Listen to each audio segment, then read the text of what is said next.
So today we're going to talk about the car shows in our area and what we have to look forward to this year. Is it going to be a good one or is it going to be a total failure?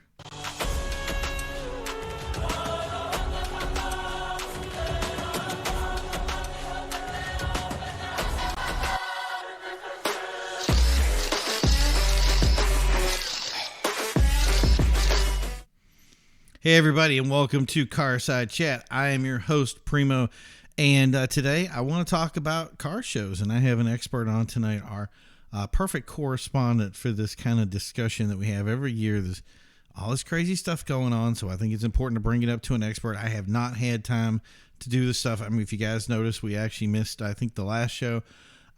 We covered in a blizzard, so it was what it was. I'm going to have to let myself slide. I hope you guys can forgive me too. But so like I said, this is your host Primo. We're full speed ahead here, and I'm trying to get stuff done. I'm actually kind of excited because we got all the stuff that we need right now to kind of go with this live show thing. Definitely had some technical difficulties going into tonight too. But yeah, that's the thing is I'm feeling it now. We got this, and I want to be able to do something that we can do on the show that's going to be live, as well as something where we can kind of pre-record it. So if you don't want to miss any of that, definitely hit that subscribe button. Don't forget to like and subscribe. Do everything you got. If you like the show, put something in the comments. Let's have a discussion about it. And that thing is we do know that, like, for instance, Lamborghini, I was on Beyond Time the other night. We talked about the new Lamborghini stuff going from hybrid to electric. All those things have changed. KTM has just done a 600 horsepower car. And don't forget the Corvette that sold for, $3.6 million and all this stuff. All stuff that we're definitely going to be talking about in the future. But tonight, I want to direct this about car shows and kind of see what our car show season was. So tonight, I have with me Mr. Joel Chapelle of NewEnglandAutoShows.com. That's right? Did I get that right? That is correct. I've been practicing. Well played. I know I do it. So I can be taught. So how you doing today? I'm reasonably indecent. Right, nice. Did you get some of the big snow stuff that was going on this one, or does that? I think. By the way, you had this great time lapse of your encounter with it on the social medias. Mm-hmm. I don't know if we got 6 inches or 20 inches because the wind was so bad that I think my driveway had a total of 2 inches, but the amount of time that it snowed, it seemed like I should have had about 18 inches out there. But the wind just howled through and just carried it away. That was the crazy stuff, especially because the first night going into the next day, everything got crazy. We got 25 inches, but it kind of it compacted over time, and then it was very fluffy, was easy to move, and then when we got to the day where we're actually plowing it, then it became junk. So is that kind of what you guys got to? Yeah, I mean it was nice, light, fluffy. The snowblower just sprayed it away, kind of thing, and it was definitely not snowball wet. No, it was very dry snow. I guess you could call it that, but mostly because it was just so cold that it didn't melt or anything like that, and then just became this compact. It kind of went windblown snow has this weird capacity of suddenly the crystals just kind of compact tighter together, and they become almost like a hard crust. Yeah. Well, the thing for us is usually it'll rain or something will happen. It gets warm enough to get, and then it compacts and it's impossible to move. Yeah, that's what we had for the snowstorm before. Mm-hmm. And hopefully for the car show season, we won't have that. Right. No, I don't want any snowstorm in the middle of July, and I expect it to be the next ice age at any point here. So it is what it is. Someday, yeah, not in our lifetime. What do we have left? I mean, we have a pandemic. We've had really weird weather. What else do we have that can ruin car show season? Lack of cars. We haven't had a meteor yet. No, we haven't had a meteor. We haven't had a comet releasing some kind of bizarre. That we didn't think of that. Yeah. Yeah, like we didn't have a gamma ray burst from the sun. Well, we were working on the gamma ray, but it kind of didn't cohese the way I expected it to. So yeah, Right. that may 2 years from now. Yeah, we'll Yeah, get there. we can keep working on it. Right. Yeah. I like to have hope for this stuff. You know what I mean? Right. So, but on a whole, so we last year we had an amazing. We actually think we did have an amazing car show year. We had kind of start off. Everybody had dour, dismal expectations for last year's car show season. So what you're saying is that the reason the season went so well was because our expectations were so junk. I think that's actually not an untrue statement. I'm okay with it. But even towards the end of 2020, we actually saw some pretty decent shows like that actually occurred when some of the limitations were beginning to lift a little bit towards the end of the summer. But I think in 2021 there was still a lot of trepidation, and we saw a lot of shows not happen. Some of the big venues were hesitant, especially in the Massachusetts area. We're very hesitant to allow large crowds to show up. There was a lot more regulations too. Now we're really kind of everything seems a lot more lax, right? Is it more lax, or is it because we've become more comfortable? That's a good question. Yeah. Right. It is. Or we've become used to the idea of like a car show in a pandemic. Dare we say the new normal? I hate that statement. I do too. Yeah. Like you might have noticed, I kind of did but feel it. It's good. Yeah. You're right. And I mean, the reality is we're probably never going to have the same normal that we had in 2018, 2019. Yeah, that's true. Right. But I think we're like one of the things that we're starting to see, or at least I'm starting to see, is it's looking like some of the indoor venues are starting to happen again. We didn't see the International Auto Show in Boston happen. So what was the reason for the International Auto Show not happening? Not because of COVID. It was what was the reason for it? It was a lack of supply of cars. Oh my God. And that just seems weird. Yeah, I mean, Ford still has their parking lot of F-150s sitting with no ECMs in it. And I actually think, if you've noticed, their ad campaign right now is order your truck, custom order your truck, and we'll get it for you. And I think what that really, I think that really means is they're getting just enough ECMs in, and they're kind of going, okay, what do you want for a truck? Okay, here's an ECM. Go down that row about 400 trucks, and that truck is pretty much probably down over in the left hand side, kind of thing. Are we seeing this thing? I mean, is this pretty much? And some of this I think I know the answer to it, but are we going to see that? Is it going to be affecting stuff like Geneva, or what is it, Detroit, or any of that stuff when it comes to the big kind of international shows, or is this something that's going to be more limited, you think? So here's the thing. I'm not 100% sure how much the supply chain is affecting the Eastern European manufacturing. Is it affecting the exotic car market as much as it is affecting the mass market, or the mass produce market? Right. And exotics have seen record sales, so I don't think it's hurting them too much. I don't think it's hurting them at all. But the other thing is that's the whole thing, is like they are their own supply chain. Like, right. In other words, Ferrari pretty much hand builds an engine right there. They're not waiting sand blocks and all the whole 9 yards. Yeah, they don't hold back. Right. And I mean, yeah, they might be having some chip issues, LCD issues, and in some cases and all that. But I mean, who knows? They're crazy enough to go back to analog, and sell it as this is the way. Right.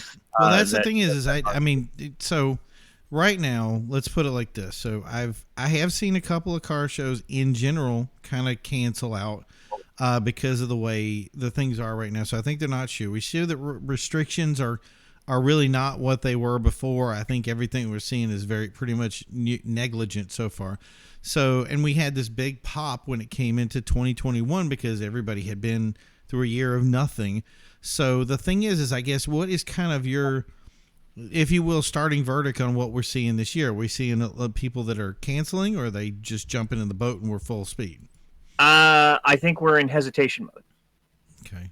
I think we're in, let's see how it plays a little bit, and let's start announcing. But I mean, quite a few shows. I have 67 confirmed via their website, Wow. and I'm sure that's a good number. Right, but I'm sure there are many more that I haven't gotten to yet. Mm-hmm.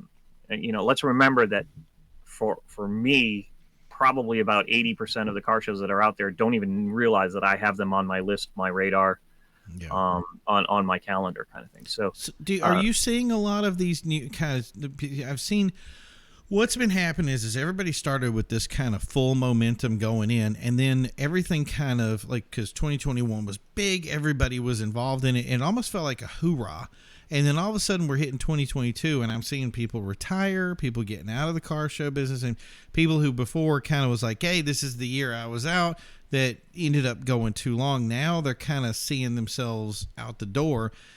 Are we seeing kind of an influx and a change, a new guard, if you will, or is it kind of the same old, same old?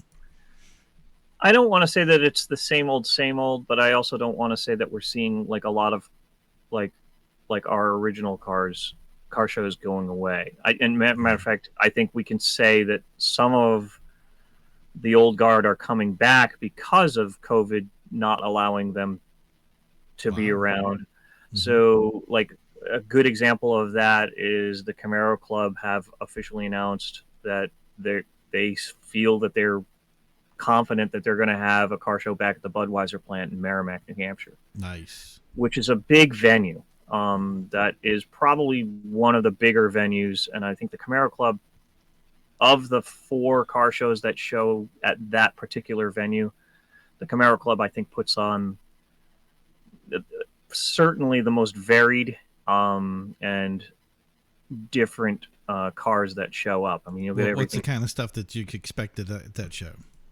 Well, certainly you're going to see Camaros, right? But you'll see the classic Corvettes. You're going to see the '57 Bel Airs. You're going to see the Dodge Cornettes. You're going to see Vista Cruisers. You're going to see El Caminos. You're going to not just Chevrolet, but you're going to see your Buick Grand Nationals. You're going to see the Smokey and the Bandit tribute cars. Yeah. Years ago. Do you know what I ran into the other day, which I thought was crazy, was we ran into a very old school Mercedes, and we on the Executive Automotive Society on our Facebook page, and was somebody that I've known for a very long time, at least over 11 years. They had worked on some of these old Mercedes, and the idea of having like the shoebox, the American shoebox versus the Mercedes version, it's funny because one car is bigger than the other. But yeah. I'm wondering if we're going to start seeing a resurgence of some of these old BMWs, old Mercedes. It's something that I saw kind of influx last year, but it didn't really jump out. And this year, I'm seeing even as early as 2019, I saw like old school BMW 2002s, right? Mm-hmm. Like showing up at car shows, which I think, for me, hold a very special place because my dad had one. Nice. And that's like one of those. If I win the lottery, I have to have one. Yeah. How much would something like that go for now? I mean, I've seen them anywhere between like, you can find a rusted out one even for still on the 3 to 4, and then up to like the 15, even higher kind of thing, depending on condition and also, how many miles. What's odd is like you find like a lot of the automatics like starting to show up, like but that's like the 73 to 77. Mm-hmm. The problem is that you're also seeing those versions with the it's usually the 2002 Ti, which is the Lyman Klugel. Yes. Yeah, thank you. You're welcome. The crazy stuff that I know. I don't know. Yeah, the mechanical fuel injection, which the last I knew, there was only like one guy in the world who can actually rebuild those things in Washington State. That's crazy. Like in Washington State, in the U.S., and he's actually, or I don't even know if he's still around. The last time I saw him, I saw him like on a bunch of YouTubes, and then of all shows, he showed up on Wheeler Dealers when they found a TI to rebuild, and they had to send their unit out to this guy, and he literally had it hooked up to a to machinery to like go through and like have it work, and go through and clean every venturi slash inlet valve for that thing. And there's something about some of this European stuff. The no stone unturned kind of stuff that they go through when they're rebuilding something. And it's funny because like some of the Mopar guys were looking at me and saying, well, we go through this, and when we rebuild a car, it's top notch. And I was like, have you ever seen one of these guys go through a BMW or Mercedes or old car that just has this tech that you're just like, I don't even know what's going on? They are fine tooth combing that thing. Yeah. And it's funny. It's the same for every European car, and it's not just like limited to like the. I think the best examples of like people finding like the most that they can possibly restore are Jaguar guys. Oh, I knew you were going to bring that up too. Like, right. I mean, like I actually had a neighbor who had a late '60s era, and it was silver, and we literally used to, like, as kids, we used to roll around playing this thing because it had an electrical fire in the front. And a fire in a Jaguar? What a unique concept. I know. It's weird. Who knew? Yeah, no, it never happens. Right. And I went to like I want to say it was 2018. I went to a restoration garage in Hollis, New Hampshire that was having an open house. I covered it on my website, and pulls in a forest green Jaguar, and I happened to be sitting next to the owner of the place we were talking, and he says, this thing right here, that's like $250,000 all day long. Wow, that's crazy. And I said, are you kidding me? And he goes, yeah, we did the restoration on it. And I went, oh my gosh. So I go up to it, and lo and behold, it's the actual car, and the owner was the neighbor that was down the street that we used to crawl around in it when we were kids and pretend we were James Bond. And, well, haven't worked on Jaguars I did very, very short time, and then I worked at obviously the dealership, so I had a lot of experience there. I just anything older. The new stuff I didn't mind at all. Like, obviously there was a lot of Ford in certain years, but in that obviously made life easier per se. But that's the thing is it just they were really difficult to work on, very tough on clearances. Yep. And that it reminds me of, so these guys that come to you and they say, you know what, you know how cheap those Rolls Royces and Bentleys are today, that you can get one for $30,000 or whatever for cheap, and then you can drive around a Rolls Royce. And I was like, work on an old a Bentley for any time. I mean, it was they have systems in them that you stuff rust and you have to change the whole thing. Like, there's a reason that they're cheap, and it's a nightmare sometimes. You can get the right car and get the right stuff, but if you get the right car, you're gonna pay the premium for it. It's like my Porsche. Somebody was like, "Oh, you pay for." I'm gonna buy an old 944 for like something, and I was like, "You're still gonna be into this thing, working on it for." There's a Porsche tax. Yeah, it's absolutely a tax. Yeah, it's a tax. And there's a Corvette tax. There's a Porsche tax. There's certainly a Jaguar tax. There's an MG tax. Right. Any of these, any Eastern European vehicle that you're going to get, and if you're going to like even attempt to get a Western European, vehicle, that tax is even higher. Not that you can get a lot of those, especially in the States. But then as we're seeing like a lot of these guys who are like starting to import. The Japanese vehicles that are like been sitting around. That's bringing a whole new thing to it, because I've had I used to get calls all the time about we need to find a Bentley, we need to find this, and the reason I didn't realize this, but the reason we didn't get contacted on Skylines and things like that was because that you couldn't import them, so there was a big thing there. Now that stuff is getting imported, usually about either Yeah, I mean, every 2 weeks or whatever, I get a do you call remember, saying, where do I get this, and is this a good car, kind of thing. was it as close to 5 years ago that if we went to a car show and you saw a Skyline, that was like the holy grail of vehicle? Was it 5 or was it 10? It's very tough for me because see, I come from kind of a different area code, if you will, and the prices for me it's still one of those things that the people that want it are usually people that don't have $20,000 to $30,000 in their pocket that can buy something. They still have to do a loan for something. So they were still kind of I knew guys with R34s and guys with R33s and people that import R32s, and they had them for a race permission and stuff like that, and that's how they got them in.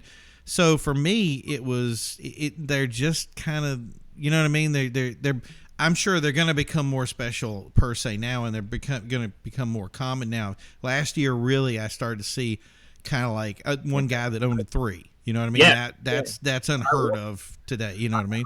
It seemed to me like 3 years ago, like, I saw one at a car show, and then like last year and the year before, it was like 5 to 6 at one car show, and it's like, the thing that you're seeing riding now in drives and stuff like the Mitsubishi FTO. That is, you're never gonna.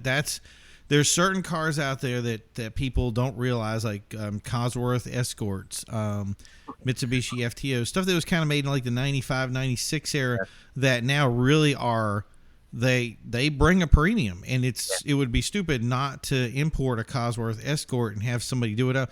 It was somebody the other day left, I want to say Jaguar Corporate or something like that, and parked out front was a Cosworth Escort, and I'm like, where did that come from? Right. But it's a big money car, so it's a big money car, and I think it's a spectacular car. Yeah, that's kind of one of those cars. It's like for me, it's and if there's ever a guy who makes fun of Fords, I'm the guy. But that is definitely like a Ford that I would shell out if I had the cash for it, I would definitely have one of those in my barn.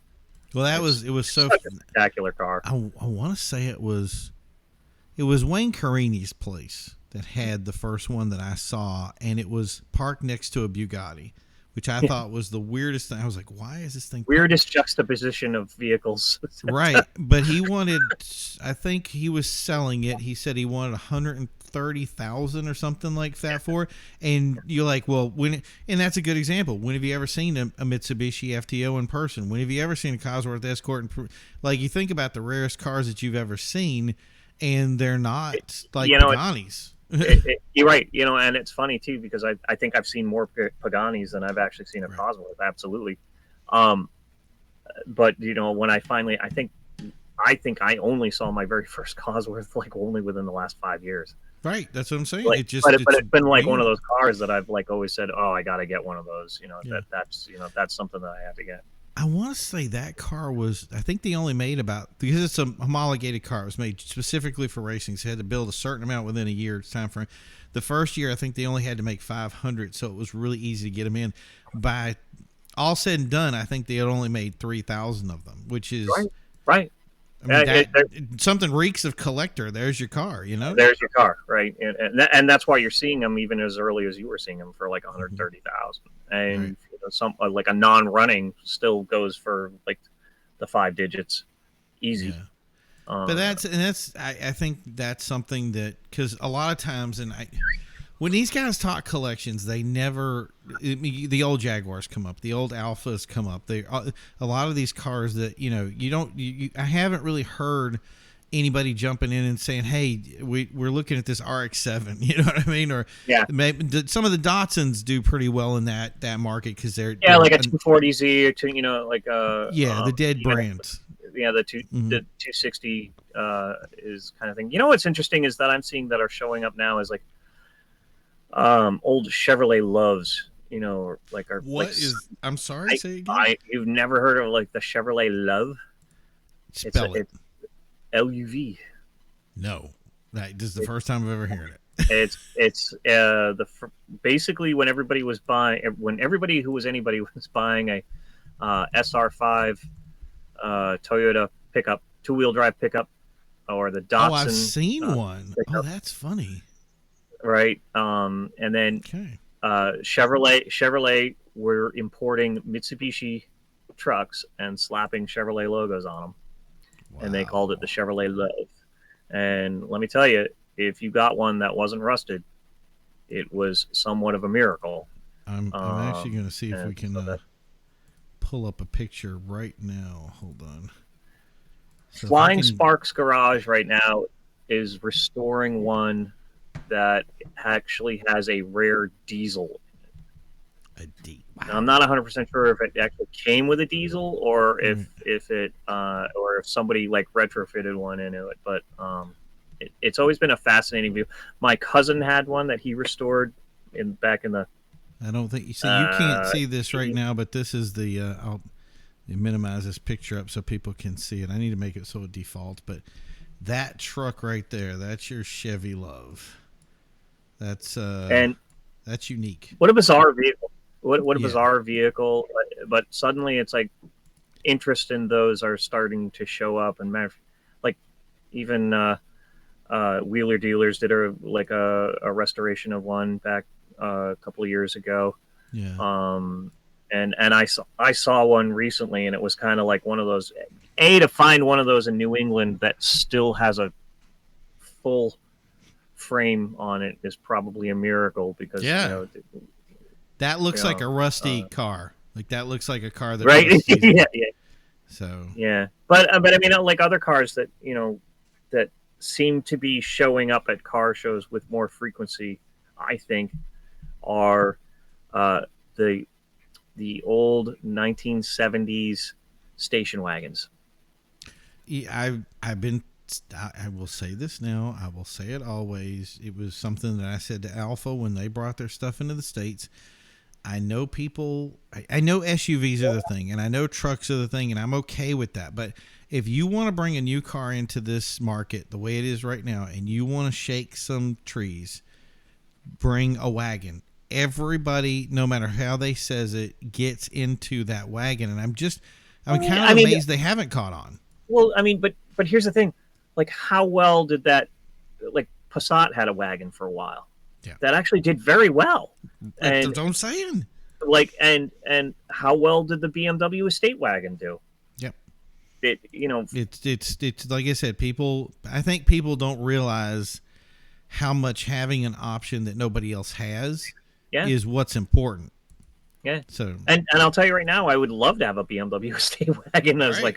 as a secondary vehicle for hauling, especially for picking up the groceries in. Yep. I would love to see how kind of collectible wagons are. I remember seeing. I want to say it was a C63 wagon AMG or Yeah, something, and I remember. I mean, we had every kind of car there was, Lamborghinis and Ferraris, and this wagon pulled up, and it was black, and it was the AMG. It was loud. It was just everything you thought it was, and this wagon came up, and everybody stopped what they were doing to run over to be like, I've never seen one of these in person. well, I mean, So didn't even Ferrari have like a version of like a semi wagon that they had for they like a had the little? shoe, Yeah, the that's what they called FF. it. Like everybody, Yes, yeah, the it FF. was. Yeah, the proper term was the shooting brake, but Yep. I'm sorry, that's a shoe. And the worst part is I had my friend Rich. He ran dealerships and he was a huge FF guy. I didn't believe that. I hated the car. I couldn't stand it. And then he kind of introduced me to it, and I was like, okay, I'll give this a shot. And then my friend Jim had one, and now there came a point when I was just like, I don't know why I don't like the car other than the look. And it's kind of still tough to get over the look, but as a driving car, it was amazing. So I think it was all-wheel drive, like just it was everything that It's I didn't expect from a Ferrari. yeah, and interesting, like especially in the classic era vehicles, a car that I ran into at going back to the Camaro Club's show at the Budweiser plant was a 70s uh, Oldsmobile 442 Vista Cruiser. Oh yeah. Mm-hmm. A Vista Cruiser with a Right. 442 edition. Yeah. I mean, First of all, I didn't even know they made it, but this guy even actually had the supporting documentation for like the actual ads for it. Right. Didn't we have this And conversation before? I think we did. we might have. We must have brought this up before because I remember it because I remember looking it up and going, they made a 442 with that, and you were like, yeah. Somebody was like, yeah, look it up, and I remember looking it up and going, wow, this is real. Like Yeah, this is something. yeah, yeah. It's such an amazing car, and it's funny because my stepmother and father actually had a standard Vista Cruiser that had a 3-speed on the tree Oh manual wow. transmission with a Rocket 350. Yeah. And my dad's very rarely did my dad ever get a speeding ticket, but he did get a speeding ticket in that car. And the officer asked him, "Why were you going for so fast?" And my dad's answer was, "I was running out second." Nice. There you go. That's how to do it. Too funny. That's just perfect. So okay, Yeah, so last year we really did get a varied aspect of cars in our car show scene because we had a lot of stuff. Like I said, a lot of people didn't get a chance to get out, and I think they kind of did that swan song thing. Now we have this year coming up, and I don't know if you knew we were looking at some of these. My friend Tyler was putting up his videos of the what do you call it? Spectator drags. So they do the drags, and one yeah. of the two. This year they had 3 Teslas at it. So everybody asked me what year would I start seeing? Yeah, exactly. So what year would I start seeing the electric cars? And I said this is probably going to be the year this year that we're going to start seeing people bring out electric cars because now they want to make noise. We saw him last year. Yeah. Well, that's the thing is I think it's going to be. It wasn't the stuff that we did. It was kind of they were there, but they weren't there. You know what I mean? Yeah, I mean they were quietly there. Right, exactly. So, but I think this year is going to be the first year that we're going to see a huge amount of like. I think people are going to want to bring out Tesla Plaids. They're going to want to bring out their big cars, and the other thing is this is your chance if you're the the internal combustion guy to bring out your stuff before kind of this we start seeing this resonance and start figuring out where they fall into this bracket. I mean, do you see anything coming from that, or is that something I'm just coming out of my head with? I I don't think I don't think you're wrong that it's going to happen. Do I think it's going to happen this year? I think we'll definitely see some Teslas being like decorated, but it's not like there's a modification market for a Tesla right now. Well, Right? I'm actually in a group. I mean, everybody says that I hate electric cars, and then I was like, I'm in an actual Tesla aftermarket group.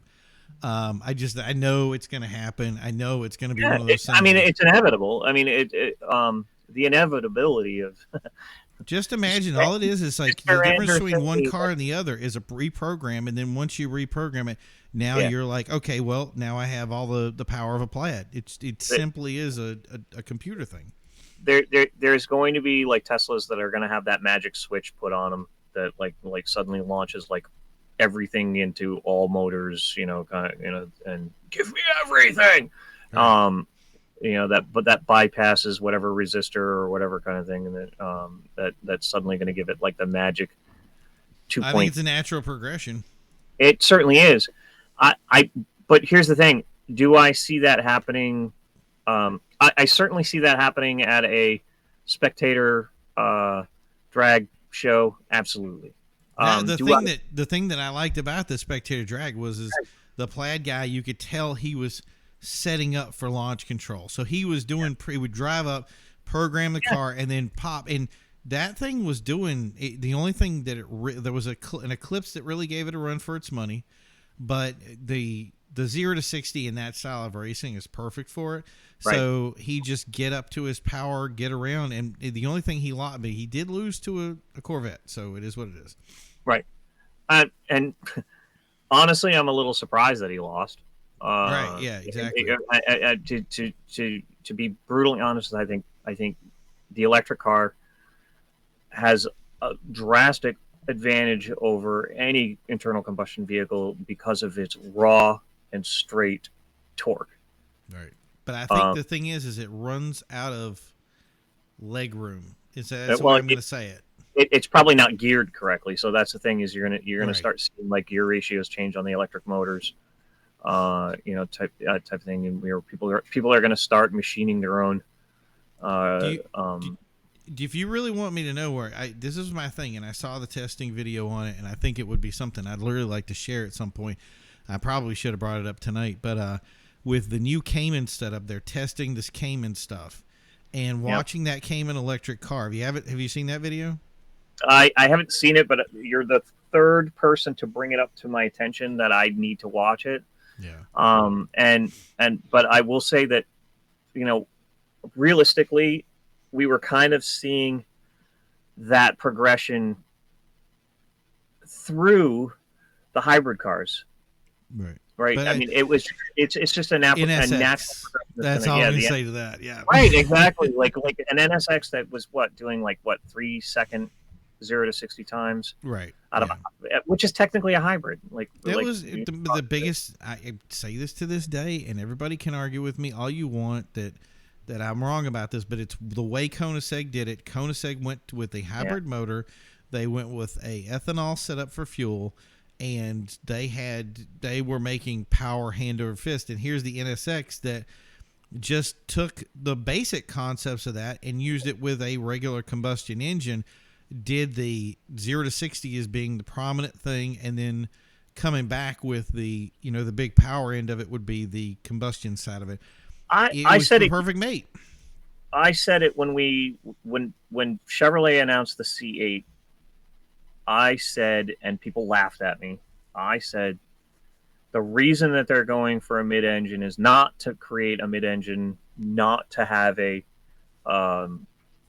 flat plane motor in that thing. It is the stepping stone for having a hybrid electric Corvette that is literally going to give the finger to the NSX and the Koenigsegg, and we're going to see a Corvette electric that is just going to blow the doors off of everything out there. Yeah, not a lot of people know about the SERV program in the 80s, and that we've had mid-engine Corvettes literally for pretty much as long as I've known. I think it was like 83, 84 that they did that. Somebody will put it in the comments and correct me on my timing on that. Which is so 83, 84, there was actually a concept Corvette that was actually a mid-engine, and Zora Duntov was actually still alive at the time, and he was he's the father of wanting to actually have a Corvette as a mid-engine car. He was the guy who I don't understand why it took so long to get it, but I guess demand was what it was. No, it wasn't even demand. It was totally about GM saying you're only using what we have off the shelf. So we have front engine vehicles and all that. So that's what you're going to use as it. So I always thought about stuff like if you see the Porsche design, the Viper design. There was a couple other design things in their front, and I remember that the choices that they made were definitely based on their GT racing division. Right. And it's funny because you go back to the 80s, and that's not a thinking. You know what I mean? It doesn't apply to that time. I don't know if it was the late 90s or whatever, but I remember Pirelli World Challenge being the one that and then IMSA had its stuff, but everybody got into that old GT40 thing. This is what made the GT40 a car is that we wanted to win in a race. And it's so weird because it's like there's some design choices that we made in the 80s that just didn't apply to any of that thinking, right? And unfortunately, the one time that we actually went for that, that engine combination was the Pontiac Fiero. And right, and we put an Iron Duke 4-cylinder in it, and we proclaimed it a sports car. Which it was. I mean, did we wake up from the dream of the 80s? Is that what happened? Right. I injected a little bit of the nightmare of the 80s, but right. But I mean, don't get me wrong. I make fun of the Fiero, but the thing about the Fiero, it was way ahead of its time, and the problem was when it became good when it finally received like a decent power plant in its later iterations, where the AM 4, where it had the when it actually had the 6-cylinder. Were you a car guy back in like the 80s, like late 80s? I've always been kind of a car guy, like my entire life, which was even like in the 70s. But I, my father, my parents were, before they divorced, they were actually rally racers on Long Island. Nice. Mm-hmm. And my dad had a 56. No, I'm sorry, it was a 57 Volkswagen Beetle that he had retrofitted a 1600 cc motor into, and it still retained its 6-volt. This thing was moving, right? He had put what was called the bug spray kit, which was the dual Weber carbs on it. That was the thing. Yeah, that was. Which was the single stinger coming out of the bottom, and there's a story that my dad actually told on his deathbed about my mom. My dad became navigator because my mother could not read a map, and so he had taught her how to drive a stick better than she knew how to drive, and That's awesome. She actually taught me how to speed shift, That's and cool. And they were doing a timed race, and when I say it was a timed race, it wasn't like how fast you can do it; it was how close to the time you could get. Oh, I love those. Yeah. Right. So like, don't go over, don't go under. Like how close can you get to that actual predicted time? And they were running late, and my dad was yelling at my mom, telling her that we're running at least 5 minutes late, and I actually still have his stopwatch for doing Nice. those. And my dad was reading the map at one point, and they were on the Jericho Turnpike in Long Island. Which, if you've never been on the Jericho Turnpike was designed in the early 1900s. The first highways type of thing, where pretty much they were designed for Model A's and Model T's to exit and enter onto this highway at a whopping 15 miles an hour. Nice. That's right. Top so speed. very tight on ramps and off ramps. Right. And my mother was exiting off at a very excessive speed. And my dad tells the story that he actually had the map and just kind of did one of these. We're on two wheels, and my mother just looked at him and said, "You told me I'm late." Like, I'm doing what I can to get back on time, kind of thing. But so like, I've always been a car guy. From everything as simple as like what I told you in 1969, BMW 2002. My dad brought me to car shows. I sat. There's a picture of me on Facebook at a very young age, sitting in a Model T. Yeah. At a car show. That was one of my favorite. My thing that I had when I was my grandfather's car. It was the rumple seat that they had, and I remember as a kid just going, "How do you sit in this thing?" You know what I mean? And it was a while because we took it to car shows and stuff, but it was kind of propped open more for display than anything. And so I was like, I want to sit in this thing, and they have the pictures of me in the back and sitting in the seat and everything, and it to this day, and I hardly remember it as a kid too, which is so weird because I was like so young at the time. But the reason I brought up the 89 because, like I said, there was the dream of the 80s. It was more like a nightmare. And then we got into, I want to say it was 89, 90, 91 or something. I remember my friend runs into the room. He's in architecture class. So he runs in and he says, have you seen these new cars? And I was like, what do you mean? What new cars? And he's like, 3000 GT, the Mitsubishi Eclipse, the ZR1 Corvette 91, right? Yeah. ZR1 was actually 93, but I'm the guy. I was so into cars that I was the guy who everybody who was anybody wanted one of two cars. Yeah. And it was either an IROC Z. Nice. Or yes, a Fox body Mustang, not a GT, but an LX. You wanted the LX with the 5-speed notchback. Everybody wanted the LX. I was not a Mustang guy back then, so it was like everybody was like, "Yeah, we're doing the LX," and I was just like, right. Okay, whatever. Well, everybody was like, "Why?" But it ended up being like quicker than the GT because it had less weight. Well, I figured that out. I didn't do. Let's see, probably. I want to say it was 2010 or something like that. It was really late in the game that I was like, I remember starting to work on the cars and then the 5-liter, and I was like, okay, this car actually has some potential, but a lot of guys love the 4.6 by then, so it was kind of like this, you know what I mean? Yeah. But yeah, it was which was my least favorite. That was always my least favorite era of the Mustang was that 4.6 or the 4.8 or whatever it was, but. Well, that was back before we had the internet, so I'm sure a lot of people made a lot of mistakes. Right. Right. But those were the days, and I think like the late 80s. Realistically, I think we survived that era of like the 75 through 84, where if you remember back then, there was torture. Like there wasn't a single car that America made that had over 300 horsepower. Oh, it was like 305s making 100, just under. I was thinking it was like 180 horsepower. They didn't make 200 on some of them, and that was just like disturbing. I was like, how do you do that now? Weird. My 1980 Chevrolet Impala that had a 267 cubic inch V8 in it. Yeah. Think of that, a 267 cubic inch V8. Yep.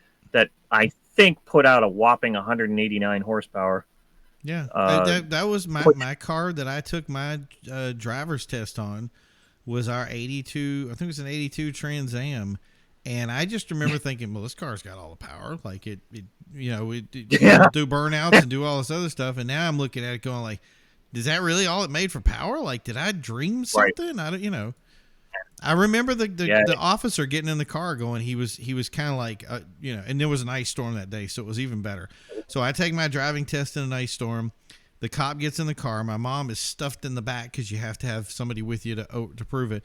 Right. The whole entire drive, she's trying to get his brain off of, he's like, I'm going to die. I can tell his look, and he was like, and then somebody crashed in front of us that wasn't a train. And you know how those were notoriously not good in anything, any road conditions, whatever. And my dad had a 79. Right, yeah. So here I am doing this drive, and I'm not thinking anything of it. I'm just driving. The guy in front of me crashes. I'm like, I looked at him. I was like, do you need me to stop? And he was like, no, just keep going. And I was like, okay, we're going to keep going. And I went around it, no problem. Turned around, came back. He was like, no, I was like, we're not going to 3-point turn. We're not going to do this. He's like, you literally just drove through probably one of the worst conditions ever in a car that should not have driven that. If anybody deserves a driver's license, it's you. So you're done. Thanks for playing. You're good.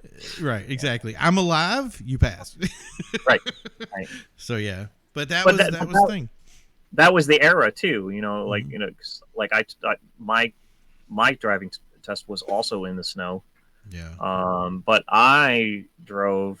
You're going to love this car. Oh, I cannot wait to hear this. I drove a 1985 Renault Encore. I got to look this up now. Hold on. Probably one of the ugliest cars ever built. Renault Encore. I got to look this up. Hold on. And so AMC at that time was importing Renaults. And matter of fact, at that time, Renault. She's beautiful, right? I'm telling you, I'm picking up one myself soon. I just feel like we've missed something right now. So I'm going to tell you right now, there was actually one, a red one at the Deerfield Muscle Car Club car show in 2020. And it was for sale, and the guy was selling it for $3,000. And I'm telling you right now, I was very close to going, I'll be right back. It's been a while since I've seen one of these, and I'll be back with a check any minute now. I was very close. I was very close. There was a lot of nostalgia. I'm gonna pull this picture up so everybody can see this. I found a red Encore picture, and I'm just like, yeah, we We got to show this right now. There we go. It's a little small picture, so Yeah. it's probably a little grainy, but yeah, that's your Encore right there. You know, something I got to learn later on the system is being able to pull pictures up like this and have them show so up. that everybody and, else can see it. Yeah, so because I have to drag and drop. I know there's a studio option that I can just show it, and you know what I mean. It's a lot easier. But yeah, I'll tell you though,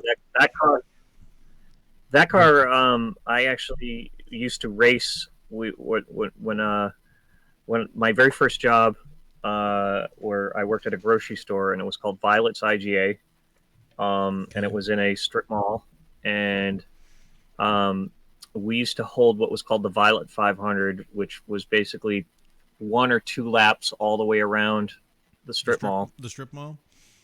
Yeah, and I'm liking this race already.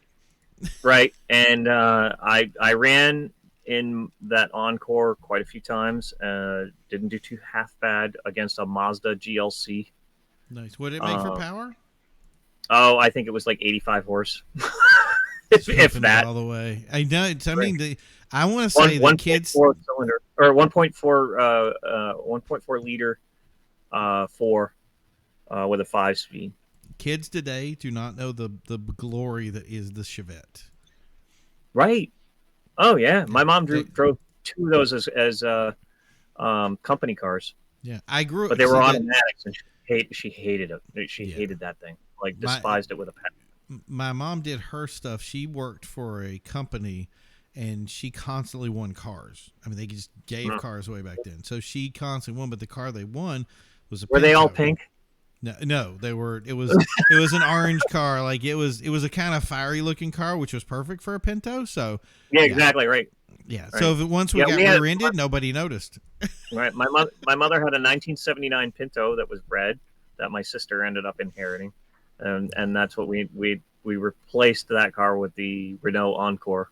Yeah. And I'll tell you that car, I did a lot of like horrible things on it. One of the best though is one that 1980 Chevrolet Impala that I did one of the very last Violet 500s in a snowstorm, and blew a tie rod right out. Wow, there you go. That'll do it. So okay, so we're come to the end tonight. I don't want to go over the hour mark because the algorithms doesn't like it. Yeah, algorithms don't like it. Yeah. Okay. But anyway, so final word tonight on car shows. Are we going to have a good year? Are we not going to have a good year? I will hold this against you come the end of the year. Well, listen. So I mean, like indoor shows are announced. The Cabin Fever that Don Claddy puts on, he's announced that he's going April 2nd.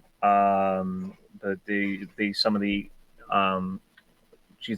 the Connecticut Volkswagen associations, they've announced all of their dates for Connecticut's going to be amazing this year, and Connecticut is amazing every year. And I got to be honest with you, like we're moving. I haven't been. I know. I haven't been to enough Connecticut shows because they have so many. I swear they are like the mecca of car show. Right. We had the best shows that we had this year, and I don't really want to say the best. I'm going to hold off. I'm going to retract that statement. But the thing is I really have to say some of the top-notch shows that we had for the year for last year didn't matter what it was. If it was exotics, if it was drifting, if it was anything, it all came out of Connecticut. You should have gone to New Hampshire though. You guys did have a lot of good stuff last year. Yeah. So, and Ignition Speed Festival, like the Mission 22 rally was in Connecticut. Yeah, right. Yeah, so, but I think the big one that happens in Manchester, New Hampshire. I'm pretty sure that they've already announced it, but it's not on my list yet. But I'm pretty sure that they actually went off last year for the first time. They had skipped 2020. Yeah, and they went off last year, and I'll tell you, that was a record turnout. I think. I'll say this: Anheuser-Busch was not just the king of beers; they were the king of car shows. Back when we were doing so, they had some amazing stuff going there. They really kind of hyped their stuff last year. They really kind of threw their hat in the ring and was looking for people to run good stuff. And I think that this year they're really going to. Last year they didn't. They skipped 2020 and 2021. There was no shows that there was not a single show, and we were literally kind of like in the point of going, are they ever going to have a show again? Like, are they like literally closing the facility off to never do it again? But we've seen that before. But like I said, they were putting out feelers. I knew that they were going and looking for people. That's why I don't think the Chimera guys said we're going to bring it back. I think they called them and said, we need a show, give us something to do, and that's what happened. So the Mustang Club is going to be there. They've already announced their date. Camaro Club has announced their August. They have announced for August 7th. The only one that has not announced their show is the Gate City Corvette Club, and they are usually they're usually the May 29th, the last weekend of May. Type of thing. So they have not announced their date yet, and I think they're kind of waiting, probably their last minute, and they may not do it based on some of the Omicron numbers that are currently happening this early in the year. Yeah. But that's what's going to play it. But I think we're going to have a good year, and I think we're especially going to have like very good outdoor events. I think we're going to see probably some record numbers at certain shows. That never normally got decent, or I don't want to say that they didn't get great showings, but I think they're going to get some of the best showings that they've seen in a long time. Right. All right. So I think that's it for today. I want to thank everybody for coming in. I want to thank you for coming by as always and being one of our top-notch correspondents, especially when it comes to the car show scene. I think we have a lot. Again, I think you brought a lot of positive to this of a year that I really didn't think we were going to have a good year. I thought we were going to get a little bit more bad news here. Obviously, anytime we have the stuff that we have going on right now, and like I said, I think it's a transition year. It's not going to be the big transition yet. I think that may be 23. Last year we thought was going to be the transition year, but then things went the way they did. But on the same token, I think if we did nothing else for last year, we proved that we could still have a car show season. Right. All right, so before I cut you out, tell everybody where to look for you, where to find you, and where to listen to you. Well, you can find me on Twitter at NEAS WebGuy. You can also see me on Instagram at WebNEAS. The Facebook is at New England Auto Shows. And, of course, please go to the website and make sure that if you have a car show that you want to promote and make sure that it gets onto a master list and on the calendar, please go to newenglandautoshows.com. You got it, man. So that was our boy Joel for today. As always, he brings the heat, knows exactly what's going on, has a pulse with the community. So yeah, like I said, if you have a chance to run over to his website, do it. You won't regret it, especially if you're a car guy.